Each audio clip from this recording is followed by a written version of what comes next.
ये शाम भी गुज़र रही है हर शाम की तरह। ये शाम भी गुज़र रही है हर शाम की तरह। मुझे बादलों में लफ्ज़ फिर लिखे दिख रहे हैं तेरे नाम की तरह।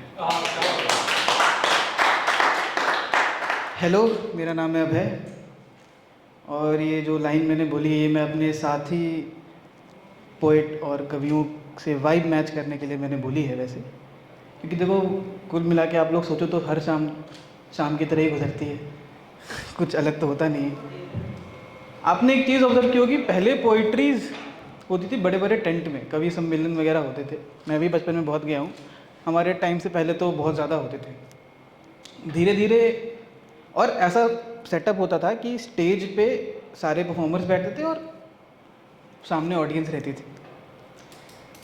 टाइम के साथ साथ अब ऐसा हो गया, आप अगर अभी आपने आसपास देखोगे तो स्टेज तो वही है, वही लोग हैं, बस आगे की ऑडियंस चली गई है। मुझे लगता है लोगों को अकल आ गई होगी कि हम जो बात कहते हैं इसमें इतना कुछ गहरा होता तो है नहीं, कुछ बस अपने ही थॉट्स को हम बोल देते हैं। क्योंकि आप देखो, अब मैं यहाँ भी आया, मैं 2-3 पोइट्रीज़ में वैसे भी गया था, तो सारे शायर लोग दिल जले हैं, सारे शायर सिंगल हैं और बाकी दुनिया पूरी कमिटेड है यार। आप बाहर तक, मैं अभी साकेत से आ रहा था मेट्रो स्टेशन में, मुझे एक नॉन कपल पर्सन नहीं दिखा, सिर्फ कपल चल के आ रहे सामने से। मैं अकेला चूचों की तरह सिंगल जा रहा हूँ पोइट्री परफॉर्म करने, फिर भी लोग सिंगल पे बात कर रहे हैं। मतलब लड़के छोड़ो, लड़कियां तक सिंगल है यार। लड़कियां, मतलब मैं आपको बताऊं, भारत में अभी ऐसी सिचुएशन है कि एक लड़की अगर बस इधर घूम के देख के मुस्कुरा देना तो पर एज ग्रुप 10 लोगों का दिन अच्छा हो जाएगा। पर एज ग्रुप, साइकिल चलाता हुआ चिंटू भी ना 4 साल का, वो भी देख के खुश होता होगा कि आज तो दीपिका मैम मेरे ही बनेंगी। लड़कियां सिंगल है फिर भी, तो कुछ सच बच बात नहीं है यार इन सब में। कुछ नहीं रखा है पोइट्री में, ये बोल के मैं दोबारा से पोइट्री करने जा रहा हूँ। खैर, अब मुझे लगता है कि मुझे पोइट्री स्टार्ट से ही कर देनी चाहिए थी। चलो, जैसा कि इन्होंने बताया और आपके ठंडे रिस्पॉन्स के बाद कि मेरी पोइट्री जो है वो ओवर थिंकिंग पे है। ओवर थिंक तो मेरे ख्याल से यहाँ पे कोई भी नहीं करता, 1-2 भाई करते थे। नहीं भाई, आपने तो मना कर दिया था।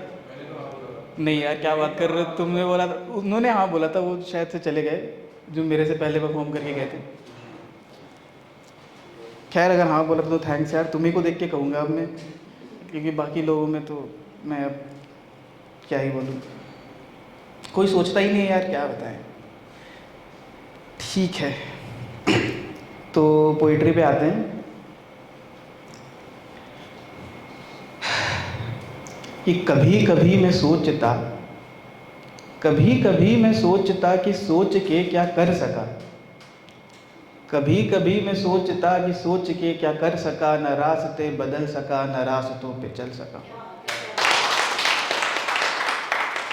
कभी कभी मैं सोचता कि सोच के क्या कर सका, न ही सुकून से जी सका, न ही सुकून से मर सका, न रास्ते बदल सका, न रास्तों पे चल सका। ख्यालों की मेरी महफिलें कश्मकश में ही गुजर गई, जिस बात में जो बात थी बस बात बन के रह गई। ख्यालों की मेरी महफिलें कश्मकश में ही गुजर गई, जिस बात में जो बात थी बस बात बन के रह गई। ख्यालों के इन महफिलों में देखा गुजरते वक्त को, न वक्त पे संभल सका, न वक्त पे आगे बढ़ सका। कभी कभी मैं सोचता कि सोच के क्या कर सका, न रास्ते बदल सका, न रास्तों पे चल सका। वो ढलती शाम की लालिमा या रोशनी नई सुबह की, वो ढलती शाम की लालिमा या रोशनी नई सुबह की। सफ़र में नया मोड़ हो या पगडंडी वही पुरानी। सफ़र और मंजिल के एहसासों को मन बेवजह ही सोच कर, सफ़र और मंजिल के एहसासों को बेवजह ही सोच कर, न ही सुकून से ठहर सका, न जुनून से आगे बढ़ सका हूँ। कभी कभी मैं सोचता कि सोच के क्या कर सका, न रास्ते बदल सका, न रास्तों पे चल सका। हाथों की इन लकीरों में पढ़ा था जो फ़कीर ने, हकीकतों की लहरों में वो एक पल भी ना टिकी। हाथों की इन लकीर में पढ़ा था जो फ़कीर ने, हकीकतों की लहरों में वो एक पल भी ना टिकी, और हालातों के इन द्वीप पे छोड़ा फिर उन्हीं लहरों ने, तो है ये खुदा की मर्ज़ी ऐसी बात रात में बुनी।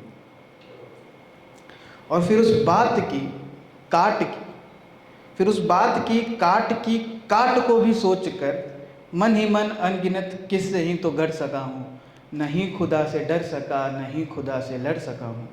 कभी कभी मैं सोचता कि सोच के क्या कर सका, न रास्ते बदल सका।